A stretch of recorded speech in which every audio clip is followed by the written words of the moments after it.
Okay, boiler mechanic. We're going to do a quick tropical update. Then I want to get into a news story. Let's put them in one video. That way, maybe people interested in South Florida will learn a little bit about geopolitics. Americans are, as we know, completely ignorant when it comes to what's happening in the world. That's how they keep getting fooled into these scams like the Ukraine war. But let's not talk about that. I don't want to offend, boomers that still are too insecure to come to terms with the fact that when they sit in front of the TV and they watch the news and drool all over themselves, they may think that they're actually getting informed and learning about the world, but in fact they're getting bamboozled and getting dumber. Okay, so I don't want to offend those people, so I'll just cut that to the second part. I'll give any boomer a fair warning that something coming up is going to maybe poke holes in your worldview, and I have no sympathy for you. But if you want to protect your fragile egos, that's fine. So anyway, we have in keeping. So back to the tropics. In keeping with a typical El Nino year. By the way, I'm doing this strictly for South Florida. I'm not going to grift off of being a weatherman. Okay, this is my goal with this. These tropical updates is to just add my 2 cents into the conversation. I have experience as a as a mariner. I have experience as a fisherman. I've lived in South Florida for 20 years. Over 20 years. This is my home. Before that, I was a wanderer. Let's put it that way. I know a thing or two about tropical cyclones as they relate to South Florida because I've experienced, I don't know, maybe 10 altogether tropical cyclones that hit here, and so in 3 to 4 majors, and I've predicted them okay in the past, and the local news is full of shit as far as their coverage of the hurricanes, generally speaking. Their goal is to get you afraid, to get you go panic buy plywood and water at Publix, at Home Depot and Publix respectively. Okay, so don't trust them. Follow the money. Go find all the sources possible for anything you want to learn about in this world. Okay, cross-reference your facts and go from there. This should be common sense, but for some reason, a large portion of the population have turned into slobbering idiots that can't think for themselves. Okay, so cutting to the chase. In keeping with a typical El Nino year, what we've seen is the jet stream dip, the subtropical jet stream dip atypically low throughout the summer. And what this has tended to do is push storms out into the ocean or curve them up into the mid-Atlantic, or I think Nova Scotia, Prince Edward Island got one. So that's in keeping with what the general consensus is on what El Nino years typically give us. Now, as we were talking about before, El Nino is a warming of the waters in this part of the world. No one understands why the water's warm, which should tell you something about climate science. If they don't understand why El Nino occurs, no one knows. But this warming of the water affects the entire, off the coast of Peru. Actually, it's a little south of here. It's more like down here. It's kind of like, looks like this. It would kind of look like this area. It really coincides with this cloud cover. This area of the Pacific becomes atypically warm, and it affects the entire world's climate, including our own, especially us, because we're in closer proximity to this phenomenon. So this is what's happened what I understand about this El Nino, by the way, is that the El Nino is still kind of building, It's not a, as far as I understand, and please check these facts for yourself if you're interested. It's not a full-fledged El Nino yet. Hold on a second. Had to cough there. So, it's expected from all the sources I've read, it's expected to really deepen as an El Nino event this winter. And it's probably going to persist through next year for a lot of next year, is what I'm guessing. So we've seen a lot of this pattern of hurricanes basically curving out to sea, you know, in this fashion. And this one just, Ophelia just hit the mid-Atlantic, right? So here's Ophelia, hit the mid-Atlantic. We had Lee, I think it was, whichever one that last big one was that everybody was talking about, that hit up here in the Nova Scotia area. So we have Invest out here, which is looking pretty organized. I mean, it's looking, you know, like actually very nice. Has some outflow, has a good circulation. Well, all the models are basically putting it out into sea this way. Okay. Now, why is that? Just briefly, just so people understand, we have basically an area of high pressure here. Okay, this area of high pressure is essentially going to move in this general direction, I think, and let's double check that. Let's fact check myself. So if we move more, it's going to go more like, okay, well, what it's going to do, according to this, as you can see, this area of high pressure is kind of going to go over this way. Now remember, high pressure systems have a clockwise motion of the winds. This is due to the Coriolis effect of the world rotating. This is where all of these, why things spin on this planet, because the world, the Earth is spinning. And so, as you can see, that's going to tend to push this hurricane. It's going to pick up this hurricane as it moves to the east, and it's going to push it up probably more like this. Okay, so all of the models are pretty much in agreement. When you see all of the models in agreement like that, you're usually, you know, at the same time, as you can see here, the remnants of Ophelia are going to get zipped out. I mean, look at how this just gets picked up by these strong currents. This huge trough of low pressure. It's such a deep trough of low pressure that it's even going to influence the remnants of Ophelia all the way on the east coast. This is really probably the main driving force of where these storms are going to go. It's that this trough of low pressure is so strong, so broad, that it's even going to toss this high pressure system around like it's nothing. So that's going to tend to bring this storm up this way. And really, there's not much out there besides that. So that's going to be the end of the tropical update, really. Now, what I'm basically paying attention to the most. Okay, guys, let me move this. Okay, it's not going to let me move this. Okay, what I'm going to pay attention to the most here. Let's go to the Western Atlantic. I think as we, from a South Florida perspective, I think as we head into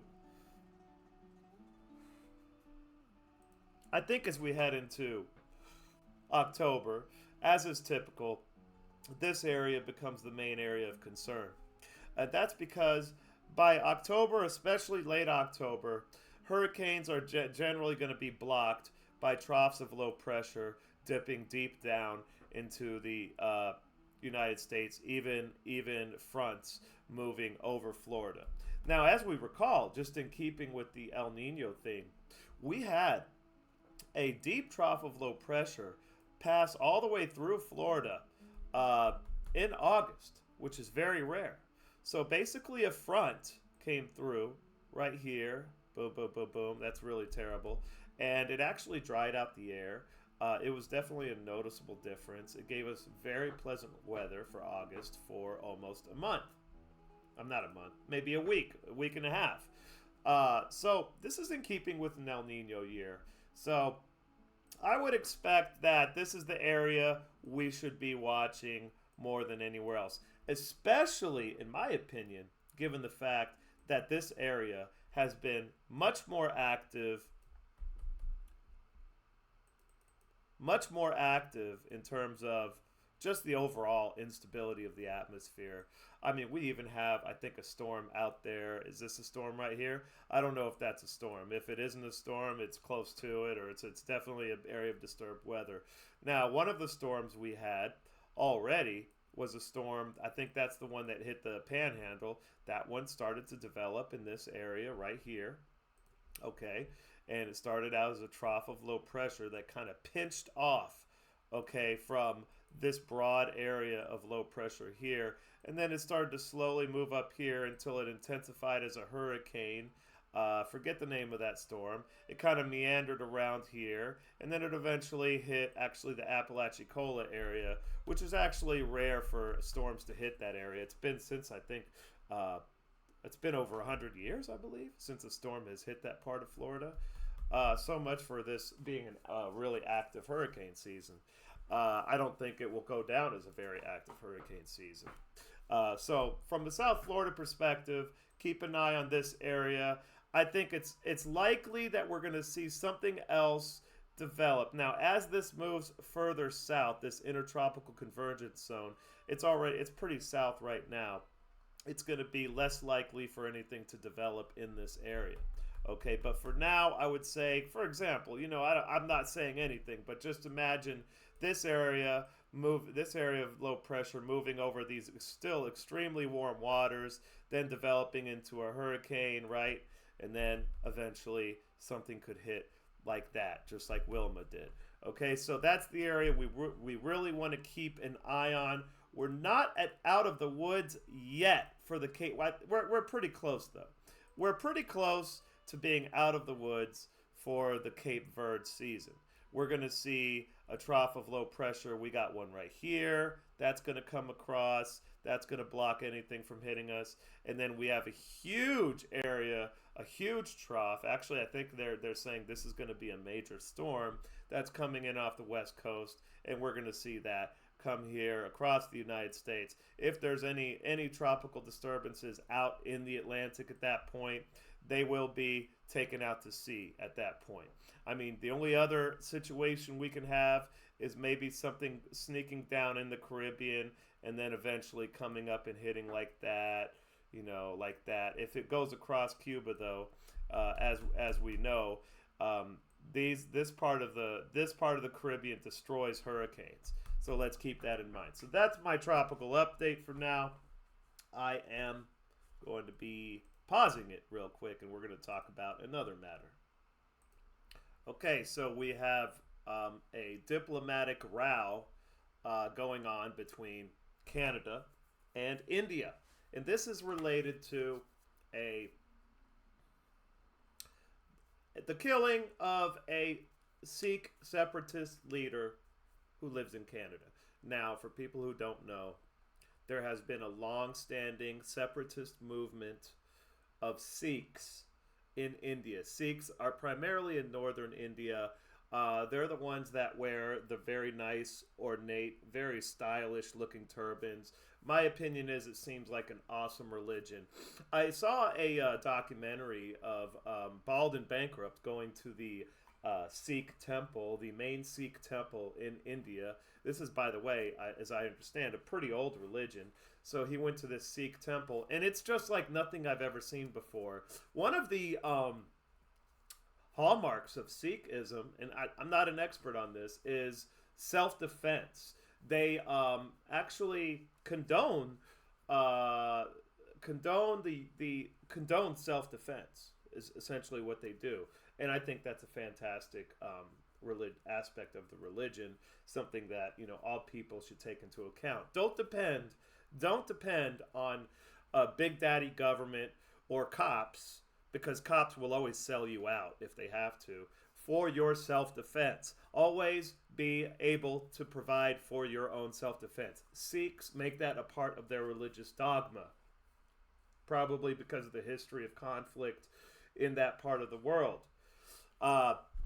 So we have this diplomatic row, this diplomatic dispute, and basically what Justin Trudeau is doing is Justin Trudeau is grandstanding.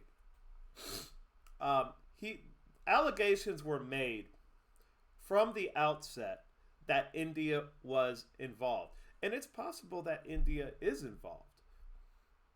But if you live in glass houses, don't throw rocks. That's what insecure people do. And people in the West these days, our leadership and really the population, are nothing if not insecure.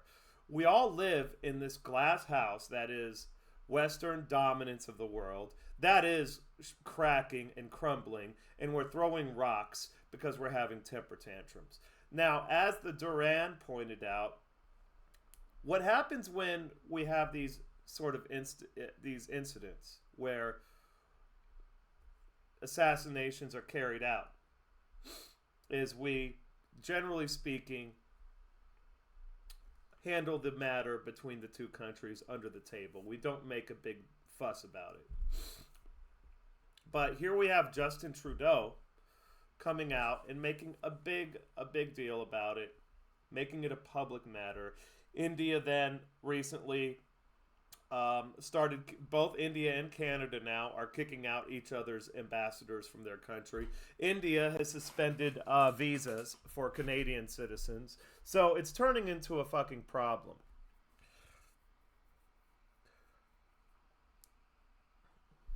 Trudeau has been, just like Biden, Trudeau has been an absolute imbecile on the world stage.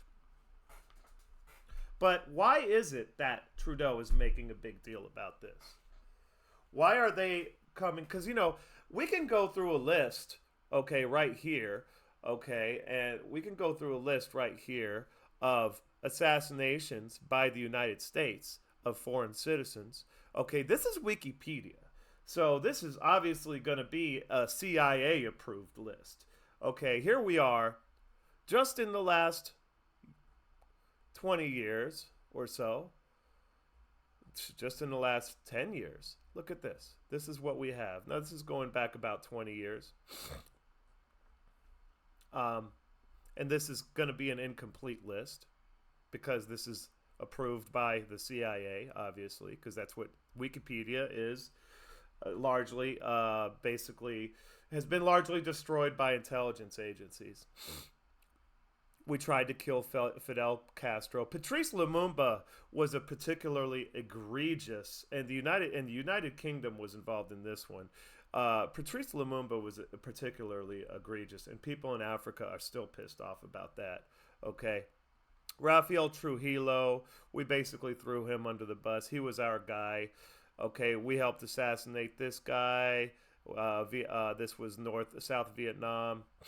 Okay, so the United States and Canada is basically, you know, an extension of the United States on the diplomatic world stage, have had no shortage of targeted killings of citizens overseas. When you live in glass houses, don't throw rocks. But why are they making a big deal about this? Well, as I said, I don't know if it was on this platform, but on a previous video, in the recent G20, the G20 recently in India, hosted by Modi, was an absolute embarrassment for the United States. The United States wanted to put language in the joint statement that condemned Russia and, you know, all this nonsense. It says that the wording of the statement angered Ukraine. No, it angered the United States. It angered Justin Trudeau, who is a big supporter of Ukraine. Okay, that's who it angered. No one gives a fuck about Ukraine at the end of the day. They're just tools. Okay, they're just tools being used to advance certain interests. of Western elites, and also they are being used as a money laundering, a vector for money laundering, and that's what it is. So who gives a fuck about them? No, this angered the United States. And then after that, we just recently had another disaster, diplomatic disaster, which was the joint session at the UN where Biden gives out this incoherent speech, and then Zelensky came across as very pouty, very bitter, very childish. He put together this unhinged speech about that made no sense. So basically, I think, you know, what we saw between these two events is that support globally for the war in Ukraine is coming to an end. Okay, not a minute too soon, by the way. And that's pissing off people like Trudeau and also people in the United States. So they want to get back at India. Okay, now I just saw another on Alexander Christofaro's page. He pointed out this tweet, and it doesn't surprise me. So the if you look at the Reuters article, first of all, let's look at the Reuters article again.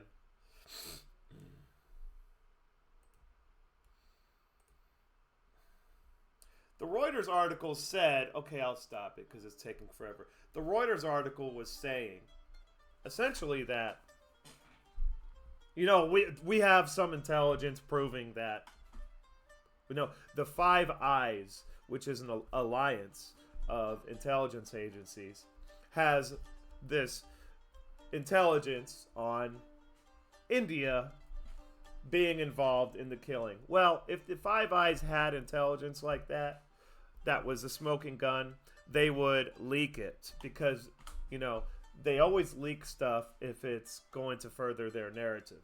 And when they don't have evidence, what intelligence agencies do then is they say, hey, we have intelligence, but we can't show it to you, right?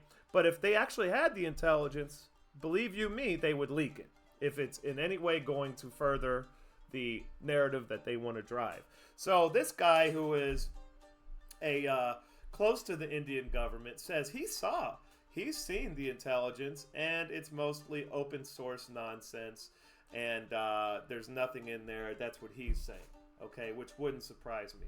So what this is ultimately right now, what's going on, and what Trudeau is doing right now, is he's having a hissy fit because he didn't like what happened at the G20 or at the UN. Okay, well, this really starts before the UN, the disaster of the UN joint session. So he's not happy with what happened at the G20, and he's having a hissy fit. And the United States is coming in like little weasels, and they're probably egging Trudeau on. Okay, because the United States itself doesn't want to appear to be antagonizing India. Now, the Indian government knows that the United States is involved. Okay, because Canada does nothing without United States approval.